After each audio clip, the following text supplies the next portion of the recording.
Hello everyone, welcome to add on. So आज हम लोग देखेंगे कि why is C O P of heat pump is equal to C O P of refrigerator plus one. So इसके लिए आपको जो हीट पंप और रेफ्रिजरेटर का फंक्शनिंग है उसको समझना बहुत इंपॉर्टेंट हो जाएगा। देखते हैं कि कैसे हीट पंप और रेफ्रिजरेटर काम करता है। फर्स्टली, अगर आपने कभी डायग्राम देखा होगा हीट पंप और रेफ्रिजरेटर का, वो कुछ ऐसा रहेगा।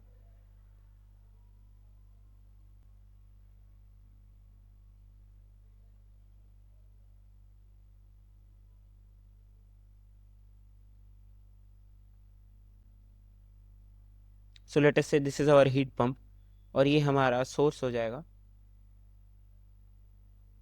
और ये हमारा सिंक हो जाएगा। सोर्स से हम हीट एक्सट्रैक्ट करते हैं। मोस्टली ये लो टेम्परेचर पे होता है। लेटेस्ट से हीट पंप के लिए ये T is equal to T ATM हो जाएगा और जो सिंक टेम्परेचर है वो हायर हो जाएगा ग्रेटर देन टी एटीएम, क्योंकि जो फंक्शनिंग होता है हीट पंप का, this is the work input जो हमने प्रोवाइड किया है।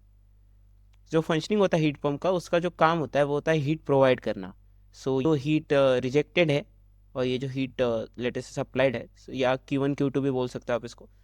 हीट पंप का जो मेन काम है वो होता है एक गिवन स्पेस को हीट अप करना। मेन जो इसका डिजायर्ड इफेक्ट है वो हो जाता है हीट ज़्यादा रिजेक्ट करना, या फिर ज़्यादा हीट रिजेक्ट करेगा तो ज़्यादा हीट अप होगा जो स्पेस है। मेन जो इसका डिजायर्ड आउटपुट है वो है हीट रिजेक्टेड।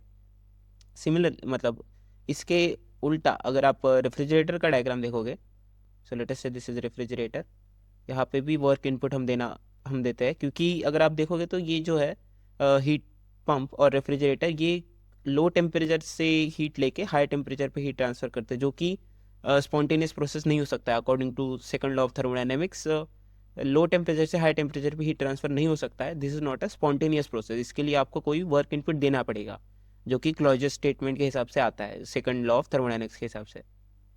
अगर आप इसे अगेन सोर्स मानते हो और इसे सिंक मानोगे, SINK, let us say sink, this is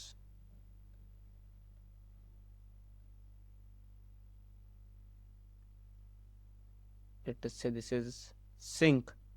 और रेफ्रिजरेटर के केस में जो हमारा सोर्स होता है वो T is less than T ATM, और जो सिंक होता है वो T is equal to T ATM, क्योंकि हम रेफ्रिजरेटर में क्या करते हैं, लो टेम्परेचर से हीट लेके एटमॉस्फेरिक में हीट ट्रांसफर करते हैं, ताकि जो हमारा सोर्स रहे वो लो टेम्परेचर पर रहे। रेफ्रिजरेटर का मेन काम होता है हीट ज़्यादा एक्सट्रैक्ट करना। ये जो हीट QS होगा, या फिर हीट सप्लाइड या हीट एक्सट्रैक्टेड इसे बोल देते हो, ये Q रिजेक्टेड से ज़्यादा डिजायर्ड इफेक्ट इसमें क्या हो जाएगा, हीट सप्लाइड या फिर हीट जो हम एक्सट्रैक्ट कर रहे हैं सोर्स से।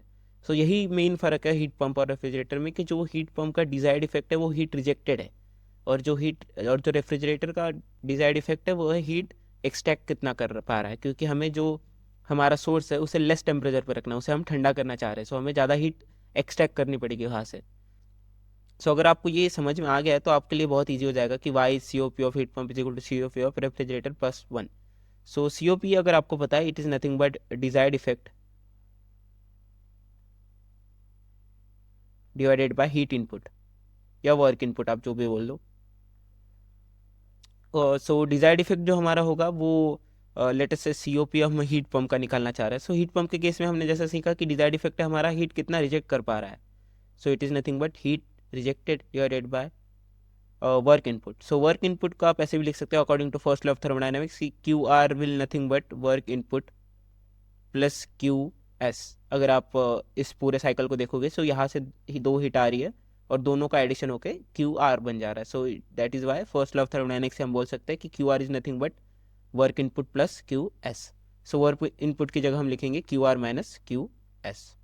वही अगर आप COP ऑफ रेफ्रिजरेटर लिखना चाह रहे हो, जैसे हमने सीखा कि इसका जो डिजायर्ड इफेक्ट है वो हीट एक्सट्रैक्ट करना है, या फिर QS जो हमारे डायग्राम में जिसकी वैल्यू आती है। It is nothing but QR minus QS, क्योंकि फिर से यहाँ पे फर्स्ट लॉ ऑफ थर्मोडायनेमिक्स लग जाएगा। अगर आप इन दोनों को सब्ट्रैक्ट करते हो, COP of heat pump minus COP of refrigerator अगर आप करते हो, वो आपका आएगा QR minus QS divided by QR minus QS, जो कि आता है 1। इसी से आपको मिल जाएगा कि COP of heat pump is nothing but COP of refrigerator plus 1।